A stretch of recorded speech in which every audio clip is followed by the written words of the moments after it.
DM news Gujarati. સરહદી વાવના ખીમાણા વાસમાં ભ્રષ્ટાચારને લઈ આક્રોશ સામે આવ્યો છે।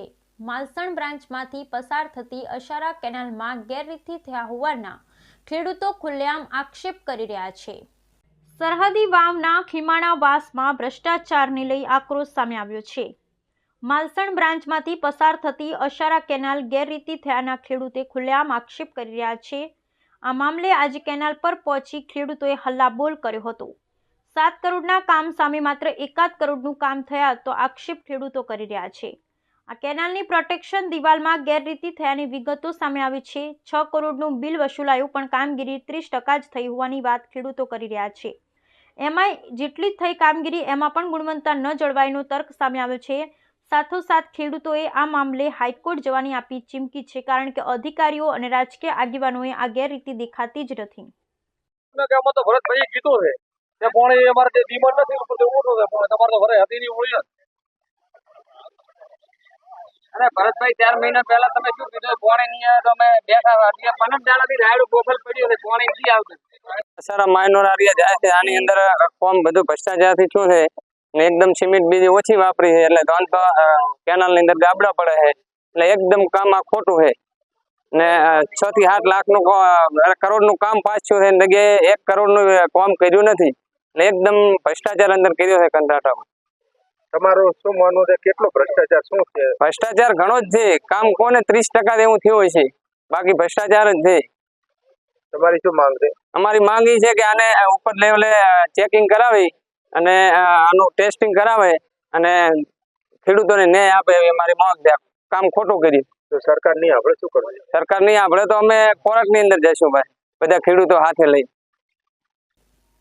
સરહદી વિસ્તારમાં કેનાલોનો કકળાટ યથાવત જોવા મળી રહ્યો છે। શિયાળુ સિઝન હોવા છતાં ખેડૂતોના ખેતરો સુધી હજુ સુધી પાણી પહોંચ્યા નથી। સરહદી વિસ્તારમાં કેનાલનો કકળાટ, શિયાળુ સિઝન હોવા છતાં ખેતરો સુધી નથી પહોંચ્યા પાણી। સરહદી વિસ્તારના અનેક ગામડામાં કેનાલ બની છે શોભાના ગાંઠિયા સમાન। ખેડૂતો કેનાલમાં પાણી આવવાની જોઈ રહ્યા છે સતત રાહ। ન કેનાલની સફાઈ થઈ કે ન પાણી આવતા ખેડૂતો મૂંઝવણમાં। રાજકીય ગરમીમાં કેનાલના પાણી સુકાઈ ગયા તેવી સ્થિતિ। ધાનેરામાં ભારતીય જનતા પાર્ટી દ્વારા આજે ધાનેરા મંડળની કાર્યશાળાની બેઠક યોજાઈ। ધાનેરામાં ભારતીય જનતા પાર્ટી દ્વારા આજે ધાનેરા મંડળની કાર્યશાળાની બેઠક યોજાઈ। ભારતીય જનતા પાર્ટીના જિલ્લાના આગેવાનો અને તાલુકાના આગેવાનો, હોદ્દેદારો તેમજ મોટી સંખ્યામાં કાર્યકર્તાઓની ઉપસ્થિતિમાં બેઠક યોજાઈ। મંડળની બૂથ સમિતિ બનાવવાને લઈ અગત્યની બેઠક યોજવામાં આવી। ધાનેરા માર્કેટ યાર્ડના હોલ ખાતે મીટિંગનું આયોજન કરવામાં આવ્યું તેમજ બેઠકમાં બૂથ સમિતિ બનાવને લઈ તમામ પ્રકારની જાણકારી આપવામાં આવી। ધાનેરા માર્કેટ યાર્ડના ચેરમેન વિરલભાઈ પટેલના જન્મદિવસની અનોખી ઉજવણી કરવામાં આવી। ધાનેરા માર્કેટ યાર્ડ ચેરમેન વિરલભાઈ પટેલના જન્મદિવસની ઉજવણી કરાઈ। ટેટોડા ખાતે આવેલ રાજારામ ગૌશાળામાં જઈ ગૌ માતાને ગોળ ખવડાવી યોગદાન કરી પોતાના જન્મદિવસની ઉજવણી કરી હતી। ધાનેરામાં આવેલ કારગિલ હોટલની સામે મોદી રામાભાઈના ખેતરમાં પડેલ ઘાસચારામાં અચાનક આગ લાગવાની ઘટના સામે આવી। ધાનેરામાં આવેલ કારગિલ હોટલની સામે મોદી રામાભાઈના ખેતરમાં પડેલ ઘાસચારામાં અચાનક આગ લાગતા 4 બળી। ધાનેરા ફાયર ફાઇટર વિભાગને જાણ કરાતા ધાનેરા નગરપાલિકાનું ફાયર ફાઇટર ઘટના સ્થળે પહોંચી પાણીનો છંટકાવ કરીને આગને કાબૂમાં લેવાઈ હતી। રાજકોટ જિલ્લાના ધોરાજીમાં સરદાર પટેલ માર્કેટિંગ યાર્ડમાં આજથી લાલ પત્તી ડુંગળીની હરાજી શરૂ કરાઈ। રાજકોટ જિલ્લાના ધોરાજીમાં સરદાર પટેલ માર્કેટિંગ યાર્ડમાં આજથી લાલ પત્તી ડુંગળીની હરાજી શરૂ। ધોરાજીના સરદાર પટેલ માર્કેટિંગ યાર્ડમાં ડુંગળીની હરાજી શરૂ થતાં ખેડૂતોમાં ખુશી। પ્રથમ દિવસે ડુંગળીના 2000 કટ્ટાની આવક નોંધાઈ। ગત વર્ષની સરખામણીએ સારા ભાવ મળતા હોવાને કારણે ખેડૂતોમાં ખુશી। ખેડૂતોને ડુંગળીના પ્રતિ મણ ડુંગળીના 300 થી 600 રૂપિયા ભાવ મળ્યા। સારા ભાવ મળતા ખેડૂતોમાં ખુશી। નામ રણજીતભાઈ વાત્સુરભાઈ રાઠોડ, ગામ ક્ષેત્રોદેવડા, તાલુકો વિસાવદર, જિલ્લો જુનાગઢ। આજ રોજ ધોરાજી માર્કેટિંગ યાર્ડમાં ડુંગળી લઈને આવેલા। એ ડુંગળીના ભાવ સારા મળેલ છે, 601 રૂપિયા આવેલ છે, એટલે આ મણના 20 કિલોના 601 રૂપિયા આવેલ છે। એ ભાવ અમારી દ્રષ્ટિએ થોડોક સુધારો છે। ભલે પહેલા તો હતા એમ કે કિલોના 100 રૂપિયા હતા તો ગોયરું, હવે તો એમ આટલા તો આવ્યા ગયા વર્ષની સરખામણીએ સારા ભાવ મળી રહ્યા છે. આ ગયા વર્ષની સરખામણીએ સારા ભાવ મળી. ગયા વર્ષે તો આપણે કંઈક આયાત બંધ કરી દીધેલી હતી, બધું ડુંગળી હાવ પાણીને પાર જતી હતી. બરાબર. આ વર્ષે કેવા ભાવ મળી રહ્યા? આ વર્ષે સારા મળી રહ્યા છે. હજી શરૂઆત છે, હવે આગળ જતા શું થાય એ પછી ખબર એમ. અત્યારે શરૂઆતનો ભાવ સારા છે. મારું નામ જયેશ ધનજીભાઈ બલદાણિયા, અમારું ગામ વિસાવદર. અમે અહીંયા ડુંગળી નાખવા હતા ધોરાજી માર્કેટિંગ યાર્ડમાં. અમને 601 રૂપિયા ભાવ મળ્યો છે ડુંગળીનો, 20 કિલોનો. અને ડુંગળીનો ભાવ અહીંયા સારો છે ધોરાજી માર્કેટિંગમાં. શું કેશો, કેવી સુવિધા છે? કેવા ના, ભાવ સુવિધા રેડી, ભાવ સારા મળે છે અહીંયા.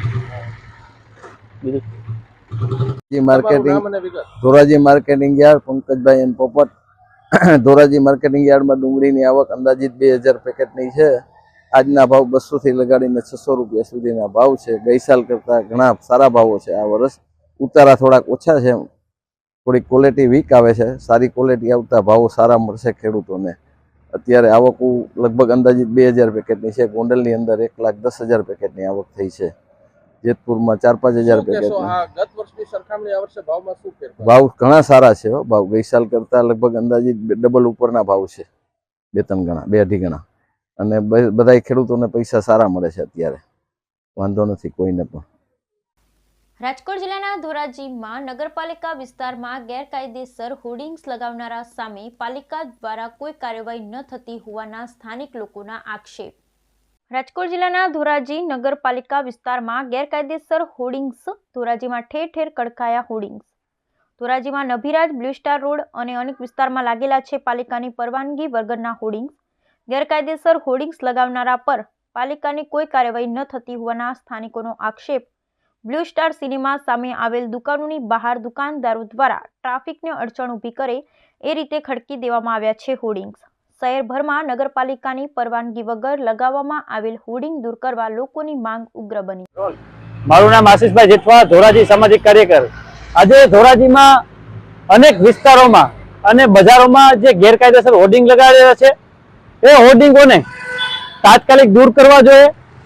અમુક હોર્ડિંગો તો એવા છે કે ટ્રાફિકની સમસ્યા પણ બને છે, લોકોને આવવા જવામાં પણ તકલીફ થાય છે. એવા ટ્રાફિકના વિસ્તારોમાં જે હોર્ડિંગ લાગેલા છે, એટલે જે ગેરકાયદેસર હોર્ડિંગો લાગેલા છે એને જવાબદાર તંત્રો દ્વારા કાયદેસરની કાર્યવાહી કરીને તાત્કાલિક દૂર કરવા જોઈએ.